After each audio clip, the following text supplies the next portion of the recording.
Shalom, call on y'all, boss, and y'all show. It's my second time actually making this video because they banned the other one, so I'm gonna do this lesson over again. My Lord's want to be edifying. I'm just get straight to the point. It's basically about knowing who you're dealing with and how to read somebody's demeanor and, know what type of people you amongst. So when you're reading the book of Sirach, chapter 19, verse 29, it says, "A man may be known by his look, and one that hath understanding by his countenance. When thou meetest him, a man's attire and excessive laughter and gait shew what he is." And of course, that's Old English for sure. When you read down some more, it says in chapter 20, verse 7, it says, "A wise man will hold his tongue till he see the opportunity, but a babbler and a fool will regard no time." It says, also in verse 13, it says, "A wise man by his words maketh him beloved, but the grace of fools shall be poured out." Which means, hey, his grace is really going to be nothing. Like you pour out a drink you don't like, or pour out some liquor or something like that. That's basically how his grace will be. Now you read some more in Sirach also. It says chapter 11, verse 29, it say, "Bring not every man into thine house, for the deceitful man have many trains." When you go into the word trains, it's just talking about schemes and plots or tricks or whatever you may call it. And you go down to verse 34, it says, "Receive a stranger into that house, and he will disturb thee and turn thee out of thine own." And I've heard numerous stories where people let the wrong people come around this shit, next thing you know, they getting kicked out. They got to deal with police issues and all type of scenarios just from not really knowing who they're dealing with. You know, let me run this video back too. I'm just going to play this while I got this going. Because that's basically a symbolism of who you be dealing with. Because you got the lions that's going to look out for you. And you got the hyenas, which is these scavenger ass niggas that want to come fuck with you. But reading Sirach, which is Ecclesiasticus, chapter 12, and verse 1, it say, "When thou wilt do good, know to whom thou doest it, so shall thou be thanked for thy benefits. Do good to the godly man, and thou shalt find a recompense, and if not from him, yet from the Most High."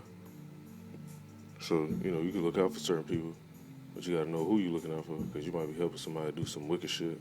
You might get somebody some money. They going to buy drugs to get high, drink themselves to death, or go get weaponry to go commit some type of accident. You help enable that, or you can help somebody that really needs some help. They may be hungry, may need a ride somewhere, or whatever the scenario may be. And that person may not be able to pay you back. But Yahweh Hashem Yahushua always repay good works.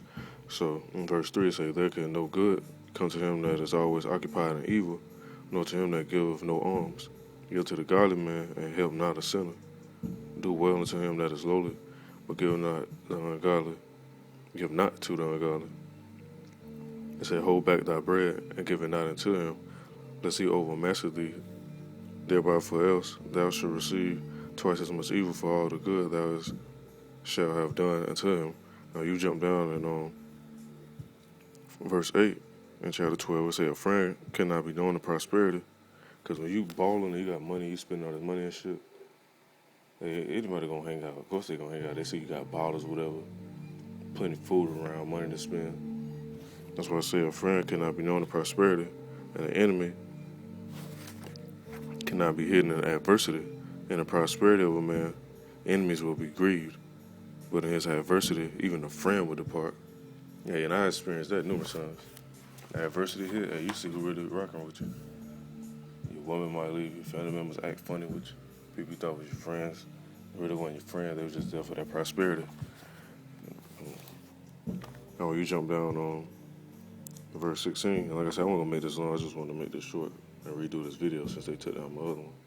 But I know it's an edifying topic for any outcome that may be going through situations and encounter certain people, and you try to figure out, okay, is this person sincere, or is they playing games? They got schemes, hidden agendas, or whatever the scenario may be. Now, if you jump down to verse 16 in Sirach chapter 12, it says, "Enemy speaketh sweetly with his lips, but in his heart he imagined how to throw throw thee into a pit, he will weep with his eyes, but if he find an opportunity, he will not be satisfied with blood. So, hey, you pay attention to the body language of people you let around or be amongst, and apply these scriptures to what you're witnessing. You'll never fail. Basically, be down there reading people's minds almost. So, Lord's willing, this is edifying. The call of Yahweh Hashem Yahushua. Shalom to the elect. Shalom to the apostles and elders and all the other teachers. And I'll put some up later on, Lord's willing.